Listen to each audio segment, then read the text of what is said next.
সুপ্রভাত বন্ধুগণ, আপনাদের সবাইকে জানাই প্রভু যীশু খ্রিস্টের নামে শুভেচ্ছা ও শুভকামনা। আসুন দেখি ঈশ্বর তার পবিত্র শাস্ত্র বাইবেল থেকে আজ প্রাতকাল আমাদের কি বলতে চান।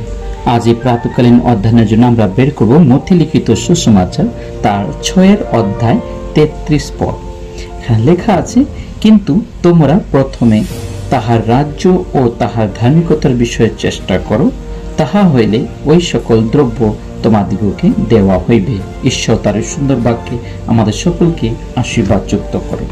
হ্যাঁ বন্ধুগণ, আজ প্রাতকাল যখন আমরা 6 অধ্যায় মথি তার 6 অধ্যায় 33 পদ পাঠ করি, তার অগ্রেই যদি আপনি সেই 6 অধ্যায়কে পাঠ করেন, সেখানে দেখতে পাবেন প্রভু যীশু তিনি নিজেই তার শিষ্যদিকে, তার সন্তানদিগকে, আমাদিগকে তিনি বলছেন যেন আমরা কোনো বিষয়ে ভাবিত হই না, কোনো বিষয়ে যেন আমরা চিন্তিত না হয়।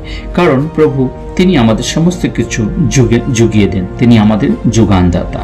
তাই তিনি বলছেন আমরা সেই সমস্ত সাংসারিক সেই সমস্ত জাতির বিষয়ের জন্য চেষ্টা না করি, কিন্তু স্বর্গের বিষয়ের জন্য আমরা চেষ্টা করি। তাই লেখা আছে, তোমাদের স্বর্গীয় পিতা তো জানেন যে এই সকল দ্রব্য তোমাদের প্রয়োজন আছে। আমাদের প্রতিদিনের যা খাদ্য বা কাপড় চোপড়, থাকা টাকা, যা কিছু প্রয়োজন সে সমস্ত কিছু আমাদের প্রভু তিনি জানেন।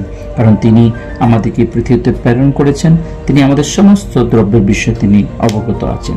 তাই আমাদের সে বিষয় নিয়ে চিন্তা করার কোনো প্রয়োজন নেই। তাই প্রভু আমাদেরকে একটি কাজ দিচ্ছে, সেই কাজটি হচ্ছে যেন আমরা তার রাজ্যের ও তার ধার্মিকতার বিষয়ের জন্য চেষ্টা করি। হ্যাঁ বন্ধুগণ, তার রাজ্য ও তাহার ধার্মিকতার বিষয়ে যেন আমরা চেষ্টা করি। তার রাজ্য এবং তার ধার্মিকতাটা কি?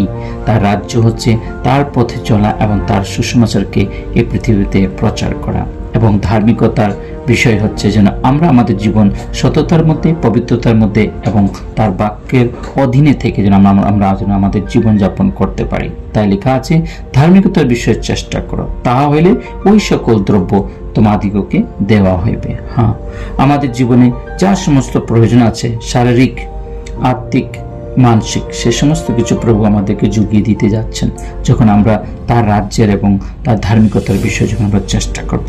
কারণ আমরা তার সৃষ্টি, তিনি আমাদেরকে সৃষ্টি করেছেন, তিনি আমাদের জন্য পৃথিবীতে এসেছেন যেন আমরা জীবন পাই, আমরা যেন উদ্ধার পাই। হ্যাঁ বন্ধুগণ, আসুন আজকে আমরা সকালে এই বাক্য অনুযায়ী যেন আমরা আমাদের জীবনকে প্রভুর হাতে সমর্পণ করি এবং সর্বটা সময় যেন আমরা তার রাজ্য এবং তার ধার্মিকতার বিষয়ের জন্য চেষ্টা করি, যেন আমাদের জীবনে যা কিছু প্রয়োজন আছে সে সমস্ত কিছু তিনি আমাদের জীবনে জুগিয়ে দিতে যাচ্ছেন। আসুন প্রার্থনা করি। পবিত্র পবিত্র বাহিনীর সদাপ্রভু, তোমার মহানের ধন্যবাদ করি আজকের সুন্দর পবিত্র প্রাতকালের জন্য। এই প্রাত থেকে নিয়ে সারাটা দিন তোমাদের সঙ্গে সঙ্গে থেকো, সমস্ত অমঙ্গল দিয়ে আমার হাত রক্ষা করো, তোমার পবিত্র আত্মা তোমাদের পরিচালনা করিও। এই ক্ষুদ্র প্রার্থনা ত্রাণকর্তা মুক্তিদাতা প্রভু যীশু তোমার পবিত্র নামে চাই, আমেন।